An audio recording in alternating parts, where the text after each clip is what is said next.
Assalamualaikum warahmatullahi wabarakatuh. Perkenalkan, nama saya Dwi Bintang Permana, mahasiswa dari Universitas Singapura Bangsa Karawang, program studi Teknik Elektro angkatan 2020, kelas A.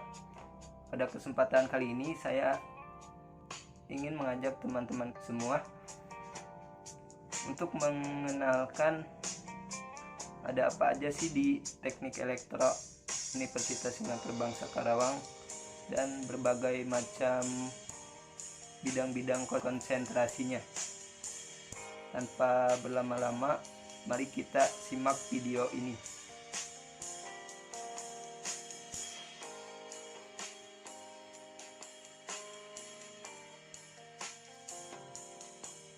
Fakultas Teknik Universitas Singapura Bangsa Karawang atau sering dibilang UNSIKA dibentuk pada tahun 1995 dengan satu prodi, yaitu program studi S1 Teknik Industri.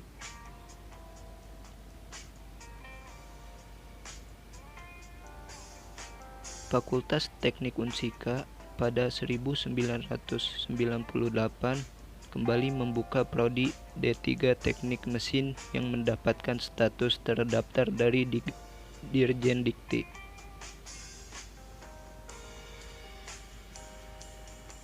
Pada tahun 2008, Fakultas Teknik UNSIKA kembali membuka program studi S1 Teknik Mesin.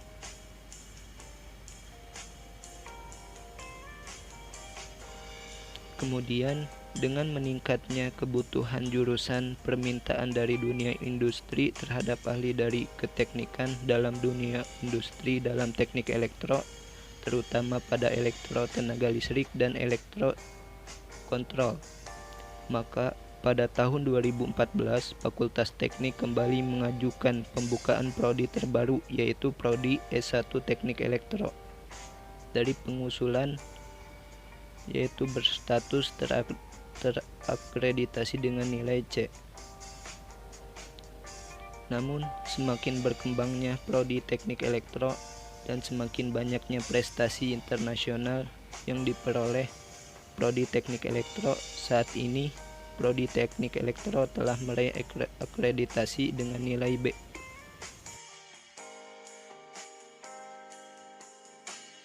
Penjelasan mengenai teknik elektro.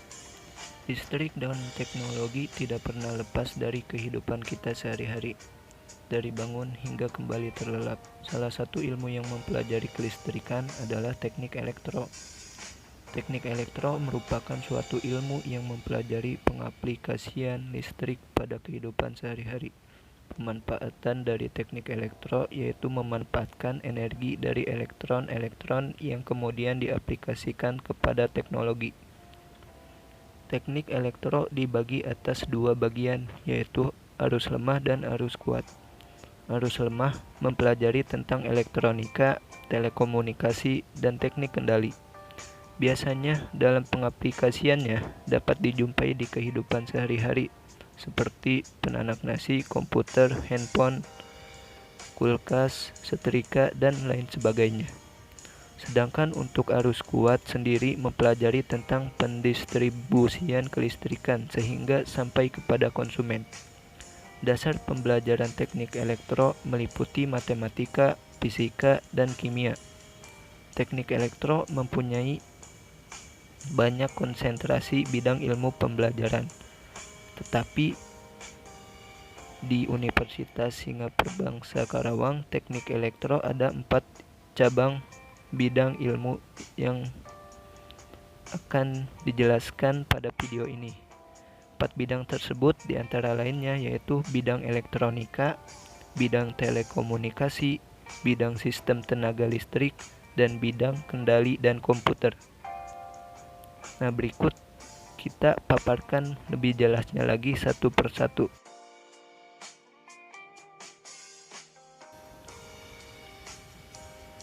Yang pertama ada bidang elektronika.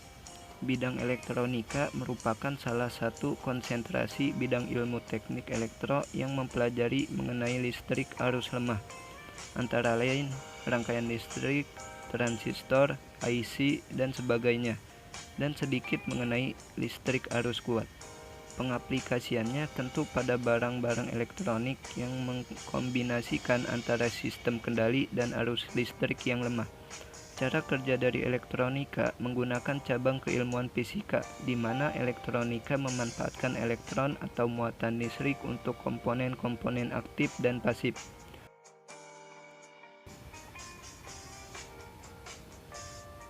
Nah, beberapa contoh mata kuliah yang dipelajari saat mahasiswa mengambil bidang ilmu elektronika, yaitu elektronika analog, elektronika digital, teknologi IC, dan masih banyak yang lainnya.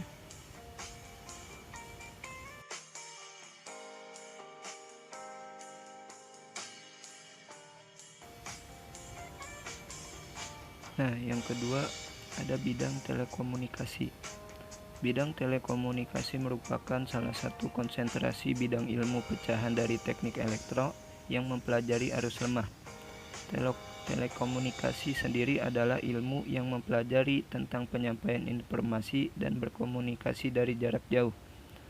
Pembelajarannya biasanya terkait tentang ilmu komputer, jaringan komputer, transmisi data, radar, sinyal, dan lain sebagainya. Pembelajaran dan pengaplikasiannya yang luas membuat teknik telekomunikasi juga mempelajari tentang ekonomi, manajemen, dan kebijakan. Menurut website Teknik Telekomunikasi Telkom University, mahasiswa dalam program ini diberikan kesempatan untuk belajar dan memperluas kemampuan mereka dalam analisis dan menyelesaikan masalah dalam bidang telekomunikasi. Mereka juga siap dan mampu untuk merancang implementasi teknologi baru agar dapat memenuhi kebutuhan masyarakat saat ini. Nah, contoh mata kuliah yang akan dipelajari saat mengambil bidang ini adalah sistem komunikasi, elektromagnetika telekomunikasi, jaringan komunikasi data, mikroprosesor, antena dan propagai, dan lain sebagainya.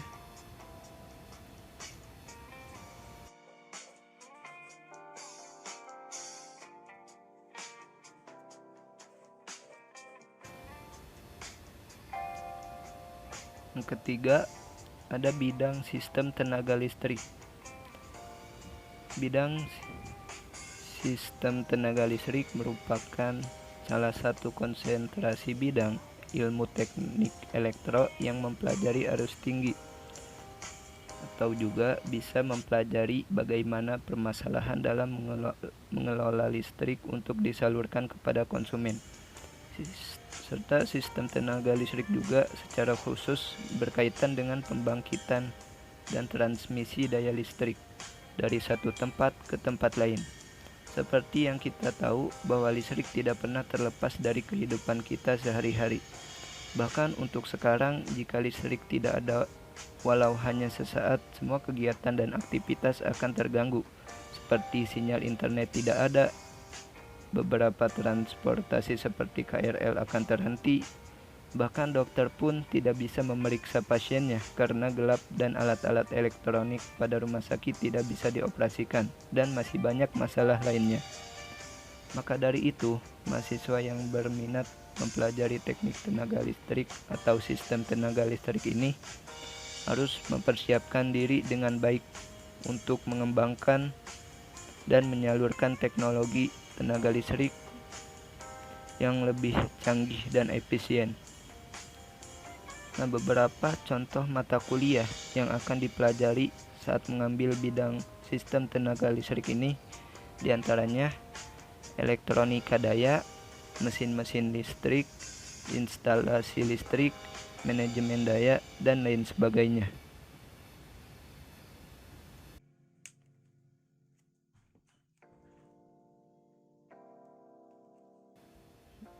Yang keempat, ada bidang kendali dan komputer.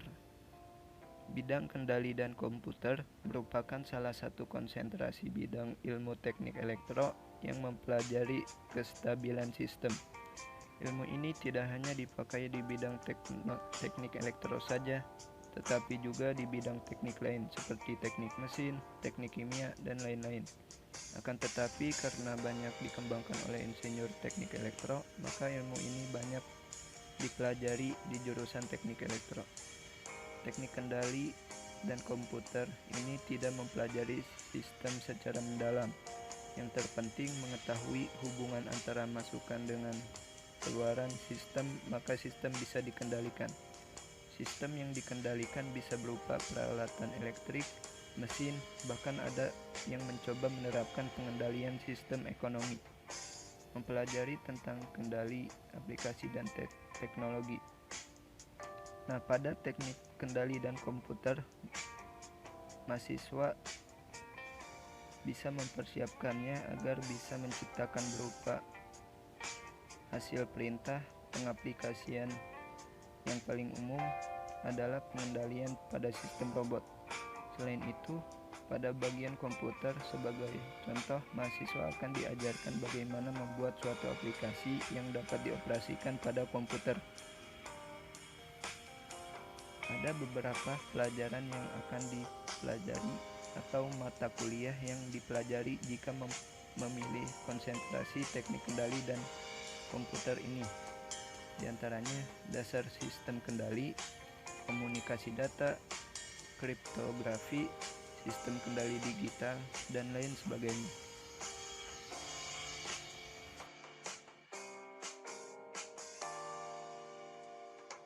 Nah, gimana? Videonya udah kalian tonton kan? Semoga video ini bisa bermanfaat untuk menambah wawasan kalian tentang teknik elektro, khususnya pada bidang-bidang konsentrasinya yang ada di Universitas Singapura Bangsa Karawang. Itu saja yang mungkin bisa saya tampilkan, atau ya sekedar memberikan informasi gitu. Kurang lebihnya mohon maaf. Wabillahi taufiq wal hidayah. Wassalamualaikum warahmatullahi wabarakatuh.